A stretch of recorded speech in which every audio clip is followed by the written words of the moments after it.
ഞാൻ കേട്ടിട്ടുണ്ട് ചേച്ചി വീട്ടിലേക്ക് ഇങ്ങനെ ബാഗ്സിലാണ് ലെറ്റേഴ്സ് വരിക, ഫാൻ ലെറ്റേഴ്സ് വരിക.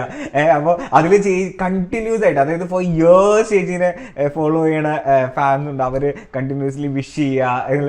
ഇല്ല, ഇത് ഇപ്പോഴും വരുന്നുണ്ടോ ചേച്ചി ഇതേപോലെ ലെറ്റേഴ്സും കാര്യങ്ങളും? അങ്ങനെയുള്ളവർ കുറെ പേരുണ്ട് കേട്ടോ.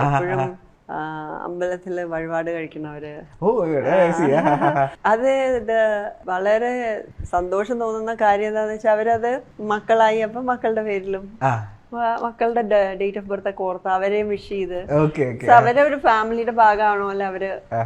ഇന്ന് മോന്റെ പിറന്നാളല്ലേ ചേച്ചി, മോന് ജന്മദിനാശംസകൾ, അല്ലെങ്കിൽ മോളുടെ പിറന്നാളല്ലേ ചേച്ചി, അങ്ങനെ അത് അവര്. സോ എന്റെ ബർത്ത്ഡേ, പിന്നെ കുഞ്ഞുങ്ങളുടെ, അങ്ങനെ just embrace it like that. So അതൊക്കെ കാണുമ്പോൾ ഒരുപാട് നമുക്ക് സന്തോഷം മനസ്സ് നിറയും. ഓക്കെ, ഈ ഒരു സ്റ്റോറി ആളുകള് ഓർമ്മയുണ്ടോന്ന് എനിക്കറിയില്ല. ഞാന് മമ്മൂക്കയ്ക്ക് അവാർഡ് കിട്ടിയിരുന്നു. അവാർഡ് കിട്ടിയത് മറത്തൂരിന്റെ സെറ്റിൽ വെച്ചിട്ടാണ്. അപ്പൊ ഞാന് ഇങ്ങനെ കൺഗ്രാറ്റുലേഷൻ എന്നൊക്കെ പറഞ്ഞു. അത് കഴിഞ്ഞ് ഒരു ഫെലിസിറ്റേഷൻ മീറ്റിംഗ് ഉണ്ടായിരുന്നു. അപ്പൊ ഞാനാണ് അതിന് MC ആയിട്ട് ചെയ്യുന്നത്.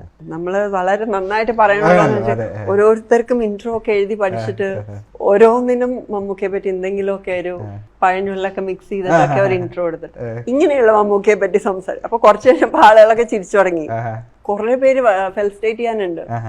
ഇതൊക്കെ ഭയങ്കര ഗംഭീരമായിട്ട് പറഞ്ഞിട്ട് അവസാനം മറുപടി പ്രസംഗത്തിനായിട്ട് മമ്മൂക്കയെ ക്ഷണിക്കുന്നു എന്ന് പറയണതിന് പകരം വോട്ട് ഓഫ് താങ്ക്സ് പറയാൻ മമ്മൂക്കയെ ക്ഷണിക്കുന്നു എന്ന് പറഞ്ഞു ഞാൻ.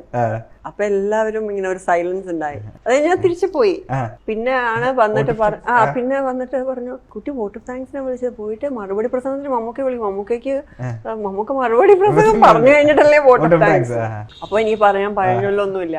അപ്പൊ ഞാൻ വളരെ സധൈര്യം ഞാൻ പോയിട്ട് പറഞ്ഞു, ഒരബദ്ധം ആർക്കാ പറ്റാത്തതല്ല. ഒരബദ്ധം. ഞാനിപ്പോഴും ഞാൻ എന്ത് ധൈര്യത്തിലാണ് അത് അങ്ങനെ പറഞ്ഞത്. അപ്പൊ ആ മമ്മൂക്ക ഇങ്ങനെ ചിരിച്ചിട്ട് പതുക്കെ വന്നിട്ട് ഇതിനെപ്പറ്റി ഒന്ന് മമ്മൂക്കയും കൂടി അതിനെപ്പറ്റി കമന്റ് പറഞ്ഞിരുന്നെങ്കിൽ അന്ന് ഞാൻ എനിക്ക് തോന്നുന്നു 1-2 കോമ്പറ്റീഷൻസിനൊക്കെ ദിലീപേട്ടൻ ഗസ്റ്റ് ആയിട്ടും ജഡ്ജായിട്ടും ഒക്കെ വന്നിട്ടുണ്ട്. അപ്പൊ തൊട്ടേ എനിക്കറിയാം. പിന്നെ വർണ്ണപ്പകിട്ടിൽ വന്നപ്പോ ഞാനിങ്ങനെ നമ്മൾ രണ്ടുപേരും ഇങ്ങനെ ഇരിക്കുകയാണ്. അപ്പൊ അതിലും ഞങ്ങൾ പേരാണ്. അപ്പൊ ഭയങ്കര സങ്കടമാണ്. ഒരു കണ്ണട വെച്ച് തന്നിട്ടുണ്ട്, ഇവിടെ പൊട്ടിയിട്ടുണ്ട്. അപ്പൊ ഞാനിങ്ങനെ വെറുതെ ചോദിച്ചു, ഇപ്പൊ എന്ത് സീനാണ് എന്ന് ചോദിച്ചു അസിസ്റ്റന്റ് ഡയറക്ടറിനോട്. അപ്പൊ ഇതാണ് സീൻ എന്ന് പറഞ്ഞു. ഹാപ്പി അല്ലേ, എന്തൊക്കെയാണ് നമ്മള് നല്ല നല്ല ഹീറോയുടെ കൂടെ എന്റെ നായികയായിട്ടൊക്കെ വന്നു. എന്നിട്ടിപ്പോ ശശി സാറിന്റെ, ലാലേട്ടന്റെ, കൊള്ളാം, നന്നായിട്ടുണ്ടല്ലേ. പക്ഷെ അതില് നമ്മളിങ്ങനെയൊക്കെ പാട്ടൊക്കെ പാടി. ഇതിലിപ്പോ ദിലീപേട്ടന് ഒരു വലിയ കണ്ണട, എനിക്കൊരു വലിയ കണ്ണട, മറ്റേത് ഫുൾ കോമഡി ആണ്.